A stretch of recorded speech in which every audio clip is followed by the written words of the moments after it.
എങ്ങനെ perfume use ചെയ്യണം. നമ്മള് പല വീഡിയോസും കാണുന്നുണ്ട് പല രീതിയിൽ. ചിലവര് പെർഫ്യൂം ഇങ്ങനെ എടുക്കും, എന്നിട്ട് ഇങ്ങനെ ഇങ്ങനെ ഇങ്ങനെ ഇങ്ങനെ ഇങ്ങനെ ഇങ്ങനെ ഫുൾ അടിക്കും.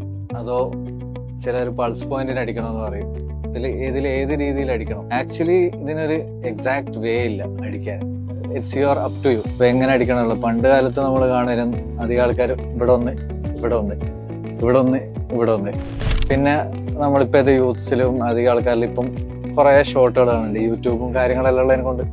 അപ്പോൾ എൻ്റെ ഒരു സജഷനിൽ പറയുകയാണെങ്കിൽ ഇറ്റ്സ് ജസ്റ്റ് പേഴ്സണലി എൻ്റെ ഒരു ഒപ്പീനിയൻ ആണ്. നമ്മൾ ബോഡി എന്ന് പറഞ്ഞാൽ ഫുൾ ഹീറ്റ് ആവുന്നതാണ്. നമ്മളെ പൾസ് പോയിന്റ് മാത്രമല്ല, നമ്മുടെ ബോഡിക്ക് ഫുൾ ഹീറ്റ് ഉണ്ട്. ഇപ്പം നമുക്ക് ഈ രണ്ട് പൾസ് പോയിന്റിൽ യൂസ് ചെയ്യാം. അതിൻ്റെ പിന്നെ ഇവിടെ നമുക്ക് ചെവിൻ്റെ ബാക്കിൽ 2 പോയിന്റിൽ സ്പ്രേ ചെയ്യാം. ഒരു ഷോട്ട് ഇവിടെ, ഒന്ന് ഇവിടെ അടിക്കാം, ഒന്ന് ഇവിടെ അടിക്കാം. പിന്നെ നമുക്ക് നമ്മുടെ നെക്കിൻ്റെ ബാക്കിൽ അവിടെ ഒരു ഷോട്ട്. പിന്നെ ഞാൻ ചെയ്യൽ നോർമലി കോളർമിൽ അടിക്കും, ഒന്നിവിടെ ഒന്നിവിടെയും. അതെന്തിനാ വെച്ചാൽ ഇപ്പം ഞാൻ പറഞ്ഞത് ചെവിൻ്റെ ബാക്കിൽ അടിച്ചാൽ നമ്മൾ ഫസ്റ്റ് നമ്മുടെ അടുത്ത് ഒരാൾ വരുന്നേരം നമ്മൾ കൈ കൊടുക്കുന്നേരം അല്ലെങ്കിൽ അടുത്തേക്ക് വരുന്നേരം നമ്മുടെ ഈ ഹെഡിൻ്റെ അടുത്തേക്കാണ് അവരെ ഹെഡ് വരിക.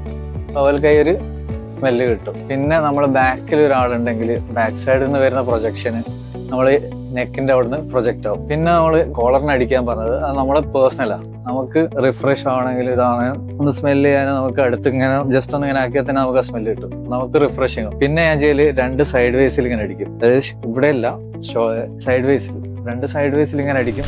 എന്നുവെച്ചാൽ നമ്മൾ പാസ് ചെയ്ത് പോകുന്നേരം നമ്മുടെ പാസേജിൽ സൈഡിൽ കൂടിയുള്ള ഈ സ്മെല്ല് ആർക്കെങ്കിലും ഈ ഒരു സെൻട്രയിൽ പോലെ നമുക്ക് ആ സ്മെല്ല് കിട്ടും. അതാണ് ഞാൻ റെക്കമെൻഡ് ചെയ്യുന്നത്. പിന്നെ ഇറ്റ്സ് അപ് ടു യു, നിങ്ങൾക്ക് എങ്ങനെ വേണേലും അടിക്കാം.